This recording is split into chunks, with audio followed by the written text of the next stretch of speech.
मिलत एक दुख दारुण देही, बिछुरत एक प्राण हरि लेही। एक व्यक्ति जब मिलता है तो लगता है हे मेरे गुरु महाराज जा से कब पीछे छूटे, बड़ा दुख हो रहा है। और एक व्यक्ति जो अच्छा व्यक्ति होता है और जब उससे बिछुड़ना होता है तब फिर बड़ा दुख होता है, आंखों में आंसू आ जाते हैं, बार बार जेठ भर करके मिलते हैं। बिछुरत एक प्राण हरते, वो कौन सी चीज थी उसके अंदर में जो बिछुड़ते ही और वो उसको दुख दे रही थी, और वो कौन सी चीज थी जिसके अंदर में जो मिलते वक्त ही उसने दुख दे दिया था। वो हमारे भीतर की सड़न थी, हमारे गंदे विचार थे, और वो गंदे विचार हमारे चित्त की चंचलता। जब हम एक शांत व्यक्ति के पास में पहुंच जाते हैं तो वहाँ भी हलचल पैदा हो जाती है। कहते हैं भैया चुप रहो, शांत रहो, यहाँ से चले जाओ, बाहर चले जाओ। और सज्जनों, जो एक व्यक्ति शांत बैठा हुआ है उसके पास में और दो चार लोग आ गए और वो भी चुप शांत बढ़िया, दो बात हुई और वो बैठे हैं, और लगता है कभी और बैठे रहे यहाँ, तो और बैठे रहे, यहाँ से तो उठने के लिए मन ही नहीं करता है, और बैठे रहे। तो क्या मिल रहा है वहाँ पर तुमको? उसके भीतर के अच्छे चिंतन, अच्छे विचार, उसकी अच्छी तरंगें आपको प्रभावित कर रही थी। बस इन्हीं को बदलना है हमें भीतर से। यही है हमारे चित्त की चंचलता, इसी को हम मन भी कह सकते हैं। तो सज्जनों, हम बैठ करके देखें अपने भीतर में, जब जब मौका लगे हम बैठ करके देखें, और जिनकी समझ में आ जाती है उनके जीवन में रूपांतरण हो जाता है, उनके जीवन में बदलाव हो जाता है। वो रह नहीं सकते हैं, बच नहीं सकते हैं। फिर वो जिनकी समझ में आ गई, और जिनकी समझ में ही नहीं आई, बात पकड़ में ही नहीं आई, तो वो बात अलग है। पहले कहानी कहा करते थे एक, आपने सभी भाई बहनों ने सुनी होगी। मेरे से आज एक भक्त ने संकेत किया था।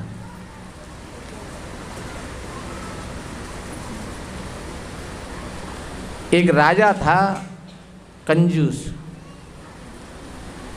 और ऐसा कहा भी है जो कंजूस राजा था उसके राज्य में सभी लोग दुखी थे।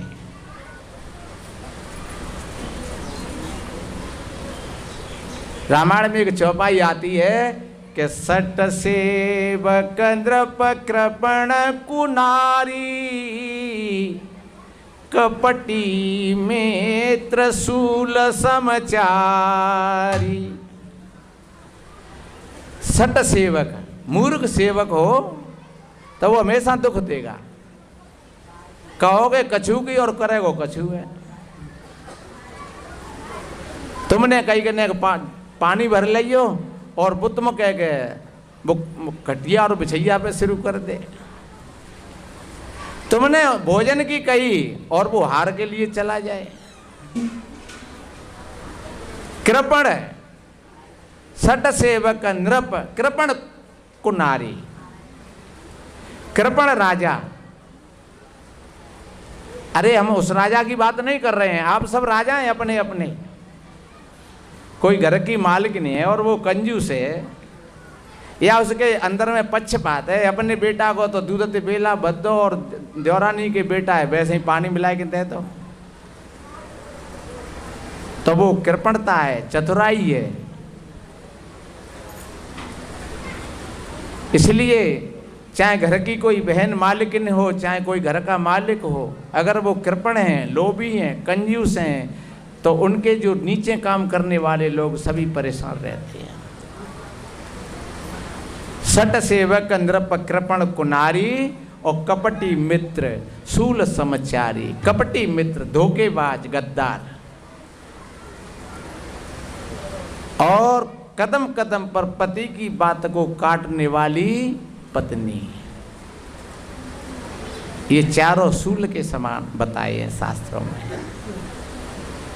नहीं, कहते हैं कि एक ने कही एक ने मानी तो दो ज्ञानी, और एक ने कही एक ने नहीं मानी तो दो अज्ञानी। अभी हमारा सत्संग था अलीगढ़ के पास में एक श्योर गांव में, हमारे पूज्य श्री राम जी साहब जी के शिष्य सेवक हैं बोलो। वहीं किसी ने सिकंदरा राव के पास हमारा वीडियो सुना होगा तो उसने फोन किया, आप कहाँ पर हैं साहब जी? हमने कहा हम अलीगढ़ के पास में यहीं हैं श्योर गांव में। तब तो महाराज हम आपके दर्शन करने के लिए आ रहे हैं। देखिए श्रद्धा होती है, लगन होती है। और सवेरे ही वो 8-9 बजे तो दोनों पति पत्नी वहाँ आ गए थे।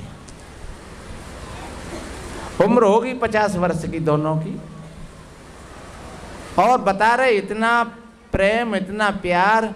और वो कह रहे महाराज हमारी 50 साल की उम्र हो गई और हम पति पत्नी के बीच में आज तक कोई एक बात नहीं चली। ये कह देती हैं उसको हम मान लेते हैं सीधे सीधे भाव से, और हम कह देते हैं तो ये मान लेती हैं सीधे सीधे भाव से। और हमारे 7 बेटाएं, दोनों की शादी हो गई, लेकिन अब भी परिवार है ऐसा बंधा हुआ है बिल्कुल। वो ज़्यादा उन्होंने कहा तो फिर हम गए थोड़ी 2 घंटा के लिए वहाँ, बड़ी अच्छा सेवा भाव। और वास्तव में ये बात बनावटी नहीं थी। वहाँ के जो आसपास की 10-20 बहन बेटी आई तो वो भी कह रहे कि महाराज ये 2 आदमी ऐसे हैं कि जी एक तो हर वक्त साथ साथ रहते हैं, बाग में जा रहे हैं तो साथ जा रहे हैं, खेत में जा रहे हैं तो साथ जा रहे हैं, घर में रह रहे हैं तो साथ रह रहे हैं, सत्संग में जा रहे हैं तो साथ जा रहे हैं, और इनमें कभी कोई झगड़ा विषाद नहीं हुआ। तो हमने कहा वास्तव में ये सही बात है। एक ने कही एक ने मानी तो 2 ज्ञानी, एक ने कही एक ने नहीं मानी तो 2 अज्ञानी। इसलिए मैंने निवेदन किया था अगर ऐसे 4 प्रकार के जो लोग हैं, मूर्ख सेवक है, कृपण राजा है, मुखिया है, और बात बात को कदम कदम पर बात को काटने वाली पत्नी है, और सट सेवक नृप कृपण कुनारी और कपटी मित्र है, तो समझ लो ये चारों शूल के समान है। मैंने बोला था वो राजा कंजूस था, लोभी था। उसके घर में एक शादी के लिए बिटिया भी थी, बहुत करीब 32 साल की उम्र हो गई। राजा की उम्र होगी 90 साल की। बेटा भी था, रानी भी थी। राजा को ध्यान ही नहीं था कि मुझे बेटी की शादी करनी है, और सारी चीजों को अपने ही नीचे दाब करके रखता। बेटा पर भी विश्वास नहीं, पत्नी पर भी विश्वास नहीं। और ध्यान रखो जहां अविश्वास होता है वहां व्यक्ति धर्म से टूटता है, और जहाँ विश्वास होता है वो विश्वास उसको धर्म से जोड़ देता है। ये संदेह हमको नीचे की ओर ले जाता है। इसलिए मेरे भाई बहनों आपस में कम से कम इतना विश्वास हो, पति और पत्नी के बीच में, बहू और सास के बीच में, बाप और बेटा के बीच में, भाई भाइयों के बीच में इतना विश्वास हो। और एक बात बताऊं, विश्वासी आदमी की कभी हार नहीं होती है।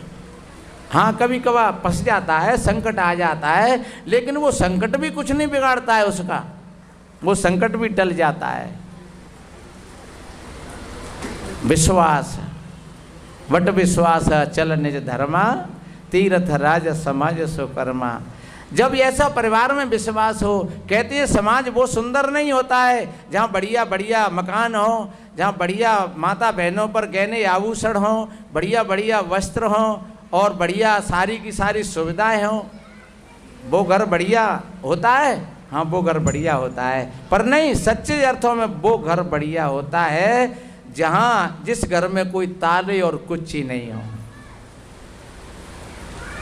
एक का एक पर विश्वास हो।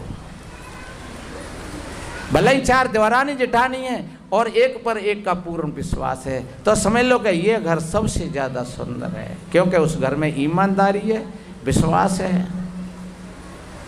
और इस ईमानदारी और विश्वास के साथ जो चलते हैं, धीरे धीरे वो धर्म के रास्ता पर आगे बढ़ते हुए चले जाते हैं। विश्वास में ही फिर श्रद्धा पैदा होती है। सज्जनों, वो व्यक्ति ईमानदार होते हैं, सत्य के रास्ता पर चलते हैं, और जो सत्य के रास्ता पर चलते हैं तो सत्यमेव जयते, हमेशा सत्य की विजय होती है, सत्य की हार नहीं होती है। एक बार की बात है, उस राजा के शहर में एक नट और नटनी आए। उस नट ने कहा कि महाराज, हम आपके दरबार में तमाशा दिखाना चाहते हैं। राजा ने कहा, तमाशा दिखाओ, 1 दिन दिखाओ, 2 दिन दिखाओ, 3 दिन दिखाओ, पर यार तुम पैसा वैसा मत मांगना, अगर फ्री दिखाओ तो दिखाओ। पैसा नहीं देते हैं हम लोग, हम तो फ्री देखेंगे, दिखाओगे? बोले हाँ कोई बात नहीं है। और ध्यान रखो, पैसा ही सब कुछ नहीं होता है। नट को अपनी कलाओं पर कुछ गर्व था, और वास्तव में किसी प्रकार की विद्या किसी व्यक्ति की अगर पास में होती है, वो निर्धन नहीं होता है, कंगाल नहीं होता है। वो जहाँ पर जाता है, जहाँ बैठ जाता है, वहीं पर उसका जेब खर्च तैयार हो जाता है। कहते हैं, विद्या मित्र विदेश में, घर में नारी मित्र, रोगे औसत मित्र है, और मरे धर्म में मित्र। ये मित्रता का पाठ खेलते हैं। अगर सुलक्षण नारी है तो समझ लो कि वो घर में मित्र है। अगर विद्या है को थोड़ी बहुत आपके पास में, तो आप विदेश में कहीं पर भी चले जाइए, आपको कोई दिक्कत नहीं आएगी। आप जहाँ बैठ जाओगे वहीं पर आपका काम पूरा हो जाएगा। अगर आप औषधि है आपके पास में, शरीर में कोई तकलीफ है, तो वो बीमारी में औषधि मित्रता का काम करती है, और मरने के बाद धर्म मित्रता का काम करता है। इसलिए ये सबके सब मित्र हैं। विद्या मित्र है, और घर में पत्नी मित्र है पुरुष के लिए, पुरुष भी मित्र है पत्नी के लिए। उस नट ने कहा, महाराज कोई बात नहीं है, हम पैसा तो रोज कमाते हैं, एक बार के लिए पैसा नहीं मिलेगा तो कोई बात नहीं है। और बताते तमाशा किया नट ने, तमाशा शुरू कर दिया। पूरा शहर बैठा हुआ है, तमाशा देख रहे हैं। राजा की बेटी, बेटा, रानी, एक महात्मा भी आकर के तमाशा देखने के लिए बैठ गया है। तो नटनी बांस पर नाच रही है, और नट ढोल बजा रहा है नीचे से। और तमाशा करते करते, नाचते नाचते 3 बज गए, पर किसी ने 1 रुपया नहीं दिया। नटनी का मनोबल गिर गया। तब नटनी ने कहा कि 3 पैर रतिया गई, तन पिंजर भयो आए, राजा तोरी जय नहीं, सुनटवा धीरे ताल लगा। अरे नट तेरी बुद्धि खराब हो गई है, तू दे दे दे दे लगो है। मैं सवेरे शाम से जब बांस पर चढ़ी हूँ, और पूरी रात हो गई, मेरा शरीर जर्जर हो गया। अब या तो बंद कर दे, या फिर थोड़ा ने का थम जा, धीरा पड़ जा। पर नट ने कैसी एक बात कही कि बहुत गई थोड़ी रही, और जाऊं में से जाए, ताल भंग मति होइयो, नहीं कुले दाग लग जाए। ए नटनी तू पागल है गई है, बहुत गई थोड़ी रही, 3 तो बज ही गए। अरे हम 4 बजे तक अपना कार्यक्रम करेंगे, पर ताल भंग मत हो जाना, अन्यथा कुल को दाग लग जाएगा। लोग कहेंगे अरे ये तो पैसों के गर्जी थे, पैसा नहीं आया तो इन्होंने अपनी पूरी कला नहीं दिखलाई। इसलिए हमको आज पूरी कला दिखलानी है, चाहे 1 रुपया नहीं आए, 1 पैसा नहीं आए, कोई चिंता की बात नहीं है। 1 घंटा की बात रह गई है, थोड़ी हिम्मत बांध, धारिये धीरज पाइए पारो। मेरे भाई बहनों, कभी घबराना नहीं चाहिए किसी भी परिस्थिति में। और कैसा भी संकट हो, अगर आपके अंदर में धैर्य है तो वो संकट की घटा ऐसे ही कट जाएगी जैसे कोई घटा उठी और वो हवा के साथ में थोड़ी देर में निकल गई। नटनी सद गई वहाँ की वहीं पर। और इतने में ही राजा की बेटी खड़ी होकर के आई और नौलख हार पहने हुई थी, उस हार को लेकर के नट के ढोल पर चढ़ा दिया। राजा की आंखों में सवेरा हो गया एकदम, ये लड़की ने क्या कर दिया, मैंने कैसे कैसे इसे हार को बनवाया था। और जब तक राजा का बेटा खड़ा होकर के आया, बढ़िया रतन जड़ित अंगूठी पहने हुआ था, उस अंगूठी को उतार करके नट के ढोल पर रख दिया। तब तक वो महात्मा बड़े बूढ़े खड़े हुए, एक कंबल था उनके पास में, उन्होंने लेकर के अपने कंबल को नट के ढोल पर रख दिया। राजा ने सोचा कि जी तो सब जनता बाबर ही वही जाते, अरे नट बंद कर तमाशा। तमाशा बंद किया। राजा ने अपनी बेटी को बुलाया, क्यों बेटी ऐसी नट की कौन सी कला थी जिस पर तूने रीझ करके अपना नौल का हार इनाम में दे दिया। बेटी ने कहा, पिताजी तुम तो अंधे हो,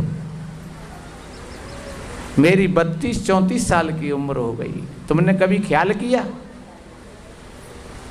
आज इस नट ने मेरे को जगा दिया, अन्यथा आज अगर ये नट तमाशा नहीं करते तो पिताजी बहुत बड़ा अपजस होने के लिए जा रहा था। मैंने तय कर लिया था, मैं तो ये किसी लड़का के साथ में आज भाग करके जा रही थी, लेकिन इस नट ने मेरी भीतर की आंखें खोल दी। बहुत गई थोड़ी रही, जाऊ में से जाए और ताल भंग मत होई और नहीं कुले दाग लगी जाए। अब बात मेरी समझ में आ गई पिताजी, अब मैं ऐसा नहीं करूंगी, क्योंकि आपकी उम्र 90 साल की हो गई, अब तुम साल 6 महीना में मरोगे और भैया गद्दी पर बैठेगा तो फिर मेरे पीरे हाथ हो जाएंगे। इसलिए अगर ये नट तमाशा नहीं करता तो आज मैं तुम्हारे राजमहलों से निकल करके चली जाती और मेरा जीवन खराब हो जाता, आपका भी चेहरा काला हो जाता। लोग कहते राजमहलों की बेटी तो वैसे ही निकल करके भाग जाती हैं। पिताजी मैं अपने जीवन में हार तो जाने कितने पैदा कर लूँगी, लेकिन अगर ऐसा कार्य हो जाता तो मेरा जीवन फिर किसी 2 पैसे का नहीं होता। इसलिए मैंने अपने हार को इस नट को इनाम में दे दिया, अब मैं ऐसा कदापि नहीं करूँगी। धन्य राजा को होश आ गया, जागृत हो गया, उसने अपने कान पकड़े, वास्तव में मैं बहुत बड़ी भूल में था। चलो ये तो बेटी की बात थी, फिर बेटा से पूछा, बेटा तूने अपनी अंगूठी क्यों दे दी? अरे बोले पिताजी मैं तो बहन जी से भी ज्यादा गलत काम करने के लिए जा रहा था। क्यों भैया तू क्या करता था? बोले पिताजी मैंने जान लिया था कि जब तक आप नहीं मरोगे तब तक बहन के पीले हाथ नहीं होंगे और मैं गद्दी पर नहीं बैठ पाऊंगा, और जब तक गद्दी पर मैं नहीं बैठूंगा तब तक ये राज्य सुचारू रूप से नहीं चलेगा, क्योंकि आप कंजूस हो। आज मैंने निर्णय ले लिया था, मैंने 2 साथी और तैयार कर लिए थे, अगर ये नट तमाशा नहीं करता तो आज हम तुमको मार करके किसी झुंडा में पटकते जा करके, लेकिन इस नट ने मेरे को जगा दिया कि ताल भंग मत होइयो। इसने मेरी आंखें खोल दी, अब मैं ऐसा नहीं करूंगा। अब मुझे पता लग गया कि बहुत गई थोड़ी रही, अरे तुम्हारी 90 साल की उम्र हो गई, अब तुम मरोगे सान 6 महीना में और मैं गद्दी पे बैठूंगा और फिर बहन के पीरे हाथ कर लूंगा और राजकाज को भी संभाल लूंगा। तो मैं इस बहुत बड़ी कायली से बच गया। अंगूठी तो मैं फिर भी 1 नहीं 2 बनवा लूँगा, 4 बनवा लूँगा, 10 बनवा लूँगा, लेकिन अगर ऐसा हो जाता तो मेरा जीवन कलंकित हो जाता। लोग कहते हत्यारे बाप को मार करके गद्दी पर बैठा हुआ है। अब ऐसा कदापि नहीं करूँगा। पिताजी इस नट ने मेरे को बचा लिया। राजा ने कहा भाई ये भी बात ठीक कही है इसने, अब राजा ने महात्मा जी से बुला करके पूछा, क्यों महात्मा जी, चलो ये तो हमारे घर का संवाद था, पर तुमने अपना कम्बल क्यों दे दिया? अरे बोले महाराज कछु मत पूछो, मोए 50-60 साल है गई भगवान को नाम लेते लेते, लेकिन भगवान कहूँ से आए नहीं। तो मैंने सोच लिया था 2-4 दिन पहले कि भगवान बाढ़ में जान दे, एक बाई कर लेते ताते बुढ़ापो कट जाएगा। पर महाराज जा नट ने मेरे को जगा दिया कि बहुत गई थोड़ी रही जाऊ में से जाए, और ताल भंग मत होइयो नहीं खुले दाग लग जाए। अब मैं ऐसा नहीं करूँगा। और महाराज मेरे पास कछुआ तो नहीं हो, ये कम्बल ही है तो सो यही मैंने इनाम में दे दिया इस नट को, क्योंकि इसने बचा लिया मैं, अन्यथा मैं तो बहुत गलत रास्ता पर जाने के लिए तैयार था। सज्जनों, इसी वार्तालाप के बीच सुबह हो गया, नट पर बहुत इनाम आई, सभी के हृदय गदगद हो गए। राजा ने सवेरे ही अपने बेटा को गद्दी पर बिठाया और अपनी बेटी का संबंध तय किया, और महात्मा राजा उस महात्मा को लेकर के और एक 2 बीघा जमीन अपने शहर के पास में एक बढ़िया आश्रम, जैसे हमारे ये बिचौली में ये आश्रम बना हुआ है, और बिचौली के भक्तों ने यहाँ खूब सेवा और मेहनत करके ये बढ़िया सुंदर आश्रम बना लिया है, और हमेशा कार्यक्रम कराते हैं। और ये तो साल में होता ही है, और महीना में 2 महीना में 4 महीना में संत महात्मा आते रहते हैं इस आश्रम के बहाने से। और कहीं कोई बेटा की जन्म तिथि पर, कहीं कोई शादी के कारण से, कहीं किसी प्रकार से, कहीं किसी प्रकार से, और यहाँ संत महात्मा आते रहते हैं और सत्संग चलता रहता है। ऐसे ही राजा की वही व्यवस्था बन गई। राजा का हृदय बिल्कुल बदल गया। अब तक आज तक वो राजा कंजूस था, लोभी था, और आज वो उसका लोभ उसके त्याग में बदल गया। आज तक वो राजा कंजूस था, लोभी था, आज वो त्यागी बन गया। बड़े बड़े संत महात्मा आते हैं, सत्संग चल रहे हैं, भंडारे हो रहे हैं, दान दे रहे हैं, और सज्जनों पूरा का पूरा शहर लेन में लग गया। देखिए, एक कोई छोटा गरीब आदमी अगर कोई कहीं से ज्ञान होए बाप है, उसकी बात को लोग बहुत कम सुनेंगे, और कोई एक बड़ो आदमी होए गांव को, तो बाके ढंग सब लोग सुनने के लिए आ जाएंगे। बात चाहे समझ पाए या नहीं समझ पाए वो विषय अलग है। गरीब क्यों? तथागत भगवान बुद्ध का देश और विदेशों में क्यों प्रचार इतना हो गया? क्योंकि अशोक जैसे सम्राट तथागत बुद्ध के सानिध्य में आ गए, और फिर 10 राजा करीब करीब अशोक से बाद में भी, और उन्होंने बौद्ध धर्म को धारण किया और बौद्ध धर्म का प्रचार किया। सदगुरु कबीर थोड़े से क्यों पीछे हैं? क्योंकि इसमें कोई ऐसी हस्ती नहीं जुड़ पाई, इसलिए उनका प्रचार भी विशेष इतना नहीं हो पाया, तो वो थोड़ा सीमित रह गया। क्योंकि सदगुरु कबीर के पास में कोई धन बल नहीं था, कोई शक्ति, शरीर की शक्ति नहीं थी, सामाजिक शक्ति नहीं थी, पारिवारिक शक्ति नहीं थी। बुद्ध के पास में तो सामाजिक शक्ति भी थी। बुद्ध एक राजघराने का बेटा था, राजकुमार था, और बुद्ध जब राजकुमार था तो उससे वो राजा महाराजा ही और बड़े बड़े लोग जोड़ते गए। इसलिए आज बुद्ध का प्रचार बहुत देश और विदेशों में, 50 देशों में फैला हुआ है। तो सज्जनों, जब गांव का मुखिया कोई सत्संग ही होता है, अच्छा होता है, धार्मिक होता है, तो वो गांव भी अच्छा धार्मिक होता है। और जब गांव का मुखिया कोई गुंडा होता है, सरप्पा होता है, ज्वारी होता है, तो वो गांव भी धीरे धीरे फिर डामाडोल हो जाता है। इसलिए चाहे वो एक गांव की बात हो, चाहे घर की बात हो, चाहे परिवार की बात हो, आज उस राजा के बड़े बड़े सत्संग चल रहे हैं, लोग आते हैं, ज्ञान की चर्चाएं होती हैं। सज्जनों, उसका हृदय बदल गया। उसका बेटा अब गद्दी पर बैठा हुआ है। एक नट के शब्द ने कितने लोगों के हृदय को बदल दिया। आप लोगों के बीच में कितने महात्माएं ये, और कितने महात्माओं ने किन किन रूपों से अपनी चर्चा रखी ज्ञान की। किसी ने जाति समाज पर लेकर के, किसी ने धर्म संस्था पर लेकर के, किसी ने आध्यात्म भाव को लेकर के, किसी ने गृहस्थी परिवार को लेकर के। प्रत्येक संत ने अपनी अपनी बातें बड़े हौसले के साथ और बड़े न्याय और निर्णय के साथ आप भाई बहनों के समक्ष निवेदन किया। मैं निवेदन करता हूँ, जैसे उस एक नट के वाक्य से कितने लोगों का हृदय बदल गया। राजा का हृदय बदल गया, राजा के बेटी बेटाओं का हृदय बदल गया, रानी का हृदय बदल गया, और महात्मा का हृदय बदल गया, और पूरे शहर का हृदय बदल गया। और मैं निवेदन करता हूं, क्या आप लोगों के हृदय बदलेंगे कि नहीं बदलेंगे?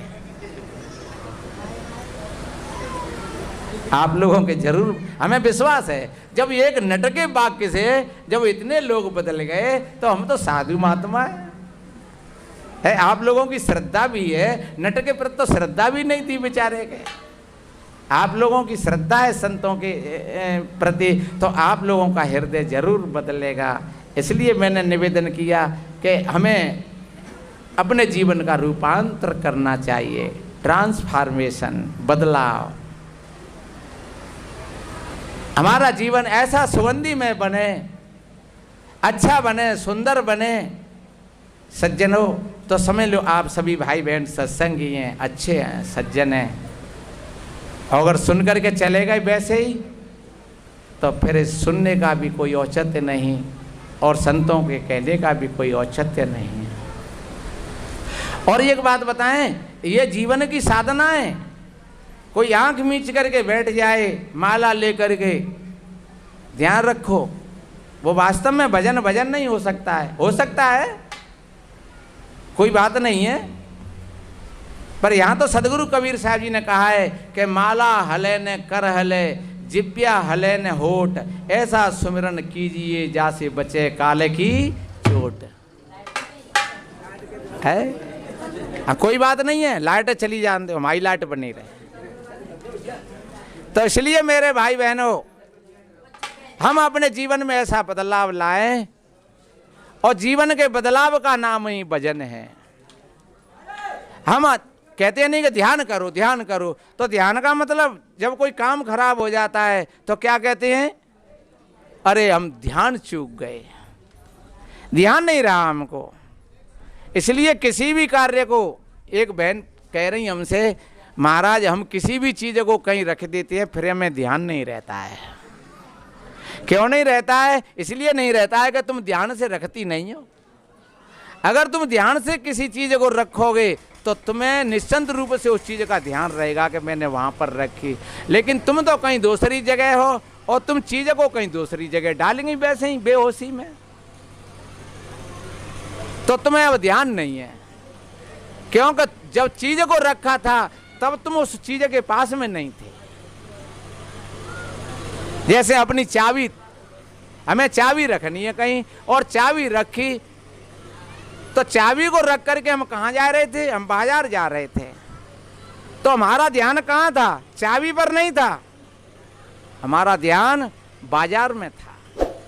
और चाबी तो हम वैसे ही फेंक गए। अब हम बाजार से लौट करके आए, अब देख रहे हैं चाबी है, बड़बड़ा रहे, चाबी हमने कहाँ रखी? क्योंकि जिस समय पर तुमने चाबी रखी थी उस समय तुम चाबी के पास में नहीं थे, उस समय तो तुम बाजार में थे, इसलिए अब भूल गए। तो संत कहते हैं हमें अपने ध्यान को इतना तीव्र, तन राता मन जात है, मन राता तन जाए, तन मन एक होए रहे, तब हंस कबीर कहाए। ये जीवन की सहजता, हम भोजन पाएं तो ध्यान से पाएं, घर में झाड़ू लगाएं तो ध्यान से लगाएं, हम कपड़ाओं को धोएं तो ध्यान से धोएं, बर्तनों को साफ करें तो ध्यान से करें, हम किसी भी घर में झाड़ू लगाएं तो ध्यान से लगाएं। तो समझ लो आपका पूरी दिनचर्या ध्यान से जुड़ गई।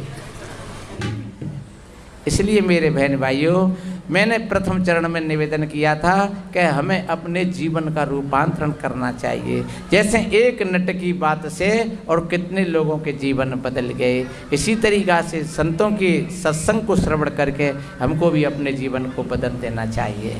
और आज का जो सत्संग है वो अब जो तीसरे दिन का 5वां सत्र है। सभी भाई बहनों ने बड़े ध्यान से, बड़ी शांत प्रियता के साथ श्रवण किया। इन्हीं शुभ मंगल कामनाओं के साथ संतों का यही भाव होता है, सर्वे भवन्तु सुखिनः, सर्वे सन्तु निरामया, सर्वे भद्राणि पश्यन्तु मा कश्चित् दुख भाग भवेत्। सभी निरोग हों, सभी स्वस्थ हों। इन्हीं शुभ मंगल कामनाओं के साथ बोलिए श्री सद्गुरुदेव।